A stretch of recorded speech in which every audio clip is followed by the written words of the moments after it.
ആ വ്യക്തി നിങ്ങളിൽ എന്ത് പോസിറ്റീവ് ഗുണമാണ് കണ്ടതെന്ന് നമുക്ക് ആരോട് ചോദിക്കാം. അപ്പം ഒന്നാമത്തെ കാർഡ് സണ്ണിന്റെ കാർഡാണ് വന്നിരിക്കുന്നത്. രണ്ടാമത്തെ കാർഡ് മൂന്നാമത്തെ കാർഡ് നാലാമത്തെ കാർഡ്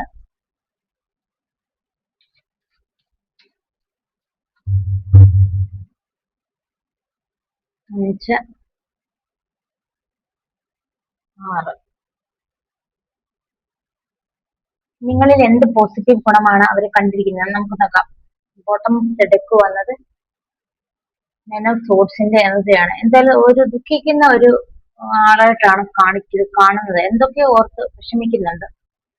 ഒന്നാമത്തെ കാർഡ് സണ്ണിന്റെ കാർഡാണെന്ന് കാണുന്നത്. അപ്പൊ നിങ്ങൾ കൂടെ ഉള്ളപ്പം നല്ല ആത്മവിശ്വാസം ഉള്ളതായിട്ടാണ് ആ വ്യക്തിക്ക് ഫീൽ ചെയ്തത്. എന്ന് പറഞ്ഞു കഴിഞ്ഞാൽ എത്ര ദുഃഖങ്ങളുണ്ടെങ്കിലും അത് മറന്ന് മുന്നോട്ട് പോകാൻ ഒരു എനർജി നൽകുന്ന ഒരാളാണ് നിങ്ങൾ ഒത്തിരി എനർജറ്റിക് ആയിട്ടുള്ള പേഴ്സൺ ആണ് എന്നാണ് ആ വ്യക്തിയുടെ മനസ്സിലുള്ളത്. എന്ന് പറഞ്ഞു കഴിഞ്ഞാല് എന്തെങ്കിലും കഷ്ടമുണ്ടെങ്കിൽ നിങ്ങളോട് വന്ന് പറഞ്ഞു കഴിഞ്ഞാൽ ഉടനെ അത് പെട്ടെന്ന് തന്നെ അത് സോൾവ് ആയി കിട്ടുകയൊക്കെ ചെയ്യും. അപ്പൊ അതുകൊണ്ട് ആ വ്യക്തിക്ക് നിങ്ങൾ കാർഡിലൂടെ അതാണ് പറഞ്ഞു തരുന്നത്. ആ വ്യക്തിക്ക് എന്ത് പ്രോബ്ലംസ് ഉണ്ടെങ്കിലും സോൾവ് ചെയ്യുന്ന എന്തിനൊരു ഒരു ഉപായം പറഞ്ഞു കൊടുക്കും അന്നേരം തന്നെ. അപ്പൊ രണ്ടാമത്തെ കാർഡ് ക്വീൻ ഓഫ് വാൻസ് എന്നാണ് പറഞ്ഞിരിക്കുന്നത്. അപ്പൊ നിങ്ങൾ കണ്ടിട്ടുള്ള ആ പോസിറ്റീവ് ഗുണം എന്ന് പറഞ്ഞു കഴിഞ്ഞാല് ഒരു നെഗറ്റീവ് എനർജി ബാധിച്ച ഒരു ബന്ധമാണിത്. എന്ന് പറഞ്ഞു കഴിഞ്ഞാൽ ക്വീൻ ഓഫ് വാൻസ് എന്ന് പറയുമ്പം ഇപ്പൊ ഇങ്ങോട്ട് ഈ ബന്ധത്തിലോട്ട് ശ്രദ്ധ തിരിച്ചിട്ടില്ല. ഒരു നോ കോണ്ടാക്ട് സിറ്റുവേഷൻ ആയാലും ഒരു ബ്രോക്കഡ് സിറ്റുവേഷൻ ആണെന്ന് പറഞ്ഞാലും ആ അദ്ദേഹത്തിന്റെ മനസ്സിൽ നിങ്ങൾ ഉണ്ട്. നിങ്ങൾ കൊടുക്കുന്ന എല്ലാ സ്നേഹവും സന്തോഷവും ഒക്കെ ആ വ്യക്തിക്ക് ഇഷ്ടമാണ്, നിങ്ങളെ ഇഷ്ടമാണ്. പക്ഷെ ഇപ്പൊ ഇങ്ങോട്ടേക്ക് ഈ കാര്യങ്ങളിലേക്കൊന്നും അധികം ശ്രദ്ധ ചെലുത്താത്ത ഒരു എനർജിയാണ് ഈ ക്വീൻ ഓഫ് വാൻസിലൂടെ നമുക്ക് കാണിച്ചു തരുന്നത്. അതൊരു നെഗറ്റീവ് എനർജിയുടെ ഒരു ഇമ്പാക്ട് അതിൽ ഉള്ളതായിട്ട് കാണുന്നുണ്ട്. അപ്പൊ അതുകൊണ്ടാണ് ആ വ്യക്തി ദൂരത്ത് മാറി നിൽക്കുന്നത് എന്നാണ് പറയുന്നത്. എന്ന് പറഞ്ഞാൽ നിങ്ങളുടെ ഗുണങ്ങളെ ഒന്നും ഇഷ്ടപ്പെടാഞ്ഞിട്ടല്ല, ആ വ്യക്തിയുടേതായ സാഹചര്യങ്ങളിൽ കുറച്ച് പ്രശ്നങ്ങൾ ഉള്ളത് കൊണ്ടാണ് ആ വ്യക്തി ദൂരത്ത് മാറി നിൽക്കുന്നതാണ് ഈ കാർഡ് നമുക്ക് പറഞ്ഞു തരുന്നത്.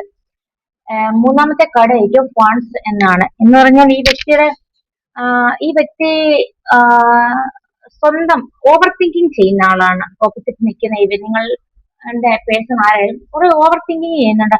ആവശ്യമില്ലാത്ത കുറെ കാര്യങ്ങൾ ഓവർ തിങ്കിങ് ചെയ്യുന്ന ഒരാളാണ്. അപ്പൊ നിങ്ങളുടെ അടുത്ത് വരുമ്പോൾ ആ തിങ്കിങ്ങിനൊക്കെ കുറച്ചുകൂടി മാറ്റം അനുഭവപ്പെടുന്നുണ്ട്. എന്ന് പറഞ്ഞു കഴിഞ്ഞാൽ ആവശ്യമില്ലാത്ത ആലോചനകളൊക്കെ ചെയ്യും ഒരാളാണ്. അപ്പം നിങ്ങൾക്കടെ പോസിറ്റീവ് കാര്യം എന്താണെന്ന് പറഞ്ഞു കഴിഞ്ഞാല് ഇതിനൊക്കെ ഒരു മറികടന്ന് പോകാൻ ആ വ്യക്തിയെ ഹെൽപ്പ് ചെയ്യുന്നത് നിങ്ങളാണ്. അപ്പൊ അതുകൊണ്ട് ആ പോസിറ്റീവ് ഗുണമാണ്. ആ വ്യക്തി ആവശ്യമില്ലാത്ത ഓരോ കാര്യങ്ങൾ ചിന്തിക്കുന്ന ഒരു സ്വഭാവക്കാരിയാവാം.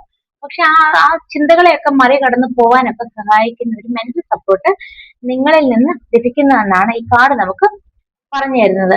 അടുത്തത് നൈറ്റ് ഓഫ് സോർട്സ് എന്ന് പറയുന്ന കാർഡ്. നൈറ്റ് ഓഫ് സോർട്സ് എന്ന് പറഞ്ഞാൽ ആ വ്യക്തി നിങ്ങളിൽ എന്ത് പോസിറ്റീവ് ഗുണം കണ്ടത് എല്ലാത്തിനെയും നിങ്ങൾ നേരിടുന്ന ഒരു വ്യക്തിയാണ്. നിങ്ങൾ ഭയപ്പാടോടെ പിന്മാറത്തില്ല, എല്ലാത്തിനും നേരിട്ട് പടപൊരുതി മുന്നേറുന്ന ഒരു സ്വഭാവമാണ്. അപ്പൊ നിങ്ങളിലുള്ള ആ ഒരു ധൈര്യം ആ വ്യക്തിക്ക് ഒത്തിരി ഇഷ്ടമാണ്. നിങ്ങൾ ഒത്തിരി ധൈര്യശാലിയാണ്. ആ വ്യക്തിയേക്കാൾ കൂടുതൽ ധൈര്യശാലിയാണ് ഈ റീഡിംഗ് കാണുന്ന വ്യക്തി എന്നാണ് ആ വ്യക്തിയുടെ മനസ്സിൽ ആ വ്യക്തി ഉദ്ദേശിക്കുന്നത്. എല്ലാത്തിനോടും പടപൊരുതി മുന്നേറുന്ന ഒരു ശീലക്കാരിയാണ്. നല്ല ശീലക്കാരനോ ആകാം. പക്ഷെ ഈ വ്യക്തിയിലുള്ള ധൈര്യം ആ വ്യക്തിക്കില്ല എന്നാണ് ഈ കാർഡ് നമുക്ക് പറഞ്ഞു തരുന്നത്. അപ്പൊ വ്യക്തിയുടെ ബുദ്ധിപരമായിട്ടാണെങ്കിലും ആ വ്യക്തി ആലോചിക്കുന്നതൊക്കെ ബുദ്ധി കൊണ്ടാന്ന് പറഞ്ഞാലും ശക്തി കൊണ്ടാന്ന് പറഞ്ഞാലും നിങ്ങൾ ഒത്തിരി ടാലന്റ് ഉള്ള ആളാണെന്നാണ് ആ വ്യക്തി മനസ്സിൽ കരുതുന്നത്. അത് ഏസ് ഓഫ് സോർട്സ് ആണ്. അപ്പൊ ആ വ്യക്തിയുടെ ചിന്തകളിലൊക്കെ പുതിയൊരു തുടക്കങ്ങളെ കുറിച്ചൊക്കെയുള്ള ഒരു ആലോചനകളുണ്ട്. എന്ന് പറഞ്ഞു കഴിഞ്ഞാൽ ഇതിങ്ങനെ പറ്റില്ല, തുറന്ന് പോകണം, പുതിയൊരു തുടക്കം ഇതിൽ വരണം എന്നൊക്കെ ആ വ്യക്തി ഇങ്ങനെ ആലോചിക്കുന്നുണ്ട്. എന്ന് പറഞ്ഞു കഴിഞ്ഞാൽ നിങ്ങൾ നല്ലൊരാളാണ്, നിങ്ങളോട് എളുപ്പമായിരിക്കണം മുന്നോട്ടുള്ള തുടക്കങ്ങളൊക്കെ എന്ന് ആ വ്യക്തി ആലോചിക്കുന്നതാണ് ഏസ് ഓഫ് സോർട്സിലുള്ള.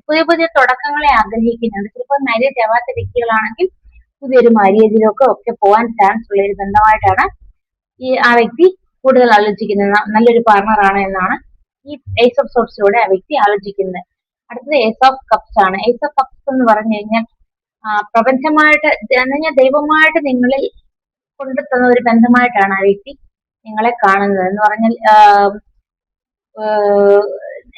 ഒരു വളരെ ബുദ്ധിമുട്ടോ കഷ്ടപ്പാടോ ഉള്ള സമയത്തായിരിക്കാം നിങ്ങൾ ചെന്ന ആ വ്യക്തിയിലേക്ക് ചേർന്നത്. അപ്പൊ ആ വ്യക്തി വിചാരിക്കുന്നത് നല്ല നല്ല തുടക്കങ്ങളൊക്കെ ഈ വ്യക്തി വന്നു കഴിഞ്ഞാൽ സാധിക്കുമെന്ന് ಒಂದು പോസിറ്റീവ് തിങ്കിങ് ഉണ്ട് ആ വ്യക്തിക്ക് നിങ്ങളെ പറ്റി. എന്ന് പറഞ്ഞാൽ പ്രശ്നങ്ങളൊക്കെ ആ വ്യക്തിയുടെ ജീവിതത്തിൽ ചെല്ലുന്നതോടെ മാറും. അതുകൊണ്ട് ദൈവമായിട്ട് കൊണ്ടുതന്നതാണ് ഈ ഒരു സ്നേഹബന്ധം എന്നാണ് ആ വ്യക്തി കരുതുന്നത്. അപ്പം ആ വ്യക്തിക്ക് നിങ്ങളിൽ ഒരു നല്ല ഒരു ഇംപ്രഷൻ ഉള്ള ആളാണെന്നാണ് ഈ കാർഡ് പറയുന്നത്. അടുത്ത കാർഡ് എന്ന് നോക്കിയാൽ അടുത്ത കാർഡ് ടെൻ ഓഫ് കപ്സിന്റെ എനർജിയാണ്. ചിലപ്പോൾ റിലേഷൻഷിപ്പിലുള്ളവർ ഫാമിലി ആയിട്ടുള്ളതൊക്കെ ജീവിച്ചവരൊക്കെ സെപ്പറേഷനിൽ നിൽക്കുന്നവരാണെങ്കിൽ അവർക്ക് ഒത്തൊരുമിച്ച് ഒരു 10 ആണ്, ഒരു കർമ്മ കംപ്ലീഷൻ സ്റ്റേജ് ഒക്കെയാണ്. അപ്പോൾ അവര് കുട്ടികളോടൊത്ത് ഒത്തൊരുമിച്ച് മുന്നോട്ട് പോകാൻ ചാൻസ് ഉണ്ട്. പക്ഷെ ബന്ധത്തിലിരിക്കുന്നവരാണെങ്കിൽ ദൂരെ ഇരിക്കുന്നവരാണെങ്കിൽ അവർക്കൊരു റിയൂണിയൻ വരുന്നുണ്ട്. അപ്പൊ അവര് ഫാമിലിയുമായിട്ടൊക്കെ ദൂരത്ത് കഴിയുന്നവരാണെങ്കിൽ അവര് റിയൂണിയൻ ചെയ്ത് മുന്നോട്ട് പോകാൻ ചാൻസ് ഉണ്ട് എന്നാണെന്നൊക്കെ പറയുന്നത്. ചിലപ്പോൾ പരസ്പര പഴക്കങ്ങളിലും ഒക്കെ കഴിയുന്നവരാണെങ്കിൽ റിയൂണിയൻ ചെയ്ത് മുന്നോട്ട് പോകാൻ ചാൻസ് ഉണ്ട് എന്നാണ് ഈ കാർഡ് പറയുന്നത്. അടുത്ത കാർഡ് വന്നിരിക്കുന്നത് പേജ് ഓഫ് വാൺസ് എന്നാണ് പറയുന്നത്. അപ്പൊ ആ വ്യക്തിയുടെ മനസ്സിലുള്ള പോസിറ്റീവ് തിങ്കിങ് അതാണ്, എങ്ങനെ ഈ വ്യക്തിയുമായി ഒത്തുകൂടി മുന്നോട്ട് പോകണമെന്ന്. അടുത്തത് പേജ് ഓഫ് വാൺസിന്റെ എനർജിയാണ്. പേജ് ഓഫ് വാൺസിന്റെ എനർജി പറയുന്നത് നിങ്ങളുമായിട്ട് കമ്മ്യൂണിക്കേറ്റ് ചെയ്യണം എന്നാണ്. അപ്പൊ നിങ്ങളോട് ഇഷ്ടമുണ്ട്, അതുകൊണ്ടല്ലേ കമ്മ്യൂണിക്കേറ്റ് ചെയ്യണം എന്ന് പറയുന്നത്. അപ്പം വ്യക്തി ഒരു യങ്ങർ എനർജിയാണ് കാണുന്നത്. ഇപ്പൊ നിങ്ങളുമായിട്ട് കമ്മ്യൂണിക്കേറ്റ് ചെയ്ത് മുന്നോട്ട് പോകണം എന്നാണ് കാണുന്നത്. നിങ്ങളിലുള്ള നല്ല ഗുണങ്ങളൊക്കെ ആ വ്യക്തിക്ക് ഒത്തിരി ഇഷ്ടമാണ്. നിങ്ങളുടെ സംസാരങ്ങള്, പെരുമാറ്റങ്ങള്, ഓരോ കാര്യങ്ങൾ ഡീൽ ചെയ്യുന്നതൊക്കെ വ്യക്തിക്ക് ഇഷ്ടമായത് കൊണ്ടാണ് ആ വ്യക്തി മുന്നോട്ടേക്ക് ഈ ബന്ധം കൊണ്ടുപോകാൻ ആശിക്കുന്നത്. അടുത്തത് 8 ഓഫ് പെന്റക്കിളിന്റെ എനർജിയാണ്. 8 ഓഫ് പെന്റക്കിളിന്റെ എനർജി എന്ന് പറഞ്ഞു കഴിഞ്ഞാൽ ആ വ്യക്തിക്ക് ഒത്തിരിയായിട്ട് ഹാർഡ് വർക്കിംഗ്, നിങ്ങളിലുള്ള ഹാർഡ് വർക്കിംഗ് മെന്റാലിറ്റി ആ വ്യക്തിയെ ഒത്തിരിയായി ഇഷ്ടപ്പെടുന്നു എന്നാണ് കാണിക്കുന്നത്. അപ്പം ആ വ്യക്തി നോക്കുമ്പോൾ നിങ്ങൾ ഒത്തിരി ഹാർഡ് വർക്കിംഗ് പേഴ്സൺ ആണ്, നല്ലതായിട്ട് ഓരോ കാര്യങ്ങൾക്ക് വേണ്ടി പ്രയത്നിക്കുന്ന ആളാണ്, നല്ലതൊക്കെ നിങ്ങളിലേക്ക് വന്നു ചേരും ഈ ഹാർഡ് വർക്കിന്റെ ബെനിഫിറ്റ് ആയിട്ട്. അപ്പൊ ഇതുകൊണ്ട് ജീവിതത്തിൽ വലിയ നഷ്ടങ്ങൾ ഉണ്ടാവില്ല എന്ന് ആ വ്യക്തി ചിന്തിക്കുന്നതായിട്ട് ഈ കാർഡ് പറയുന്നു. അടുത്ത കാർഡ് വന്നിരിക്കുന്നത് 2 ഓഫ് പെന്റക്കിളിന്റെ കാർഡാണ്. 2 ഓഫ് പെന്റക്കിളിന്റെ കാർഡ് എന്ന് പറയുമ്പോൾ പല സിറ്റുവേഷൻസിനെ ഹാൻഡിൽ ചെയ്ത് പോകാനുള്ള കഴിവുകൾ നിങ്ങൾക്കുണ്ട്.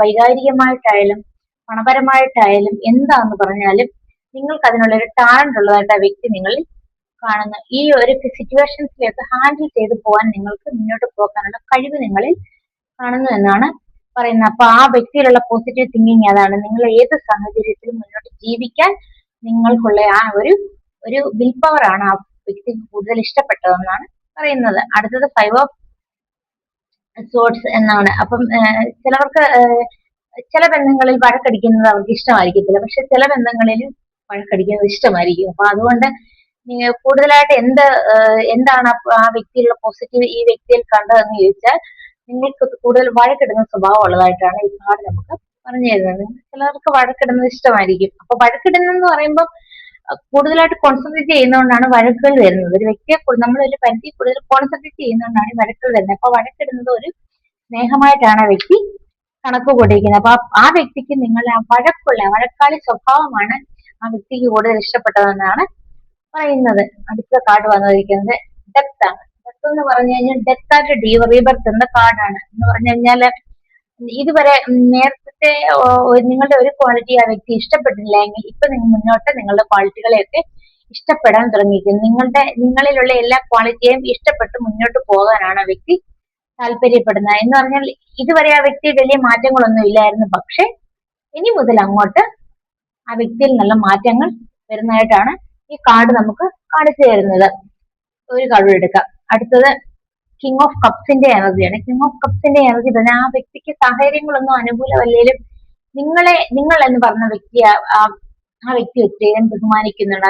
നിങ്ങളുടെ സ്വഭാവമാവാം, നിങ്ങളുടെ ആ ഒരു സ്വഭാവ സവിശേഷതകളാകാം, നിങ്ങളുടെ ആ ഒരു രീതികളാവാം എല്ലാ വ്യക്തിക്ക് ഇഷ്ടമാണ്. അതുകൊണ്ട് വ്യക്തിയുടെ സാഹചര്യങ്ങളൊന്നും നല്ലതല്ലെങ്കിലും ആ വ്യക്തി മുന്നോട്ട് ഈ ബന്ധം കൊണ്ടുപോകാൻ ഒത്തിരി ആശിക്കുന്നുണ്ട്. അപ്പൊ ആ വ്യക്തിക്ക് ആ പോസിറ്റീവ് ഗുണം, നല്ലൊരു വ്യക്തിയിലാണ് ഞാൻ ചെന്ന് ചേർന്നത് എന്ന ആ വ്യക്തി ഒത്തിരിയധികം അഭിമാനം കൊള്ളുന്നുണ്ട്. അപ്പൊ അതുകൊണ്ട് ഈ ബന്ധം മുന്നോട്ട് പോകാൻ ഉള്ള ക്വാളിറ്റി, ഈ ആ വ്യക്തിയിലുള്ള ക്വാളിറ്റി ഓപ്പോസിറ്റ് ഉള്ള വ്യക്തി ഒത്തിരി ഇഷ്ടപ്പെടുന്നുണ്ട് എന്നാണ് കാണിക്കുന്നത്. ചിലപ്പം ചിലവർക്കുള്ള ഫൈനാൻഷ്യൽ ഡീലിംഗ് ആയിരിക്കാം, ചിലപ്പോൾ മറ്റുള്ളവരോടുള്ള ഒരു കരുണാപരമായ പെരുമാറ്റമായിരിക്കാം, ചിലപ്പോൾ സ്വഭാവ സവിശേഷതകളൊക്കെ എല്ലാ ഈ ക്വാളിറ്റിയെ ഈ വ്യക്തി ഇഷ്ടപ്പെടുന്നു എന്നാണ് കാണിക്കുന്നത്. അപ്പൊ ഇന്നത്തെ റീഡിങ് ഇതായിരുന്നു. എല്ലാവർക്കും ഇഷ്ടപ്പെട്ടെന്ന് വരുന്നു.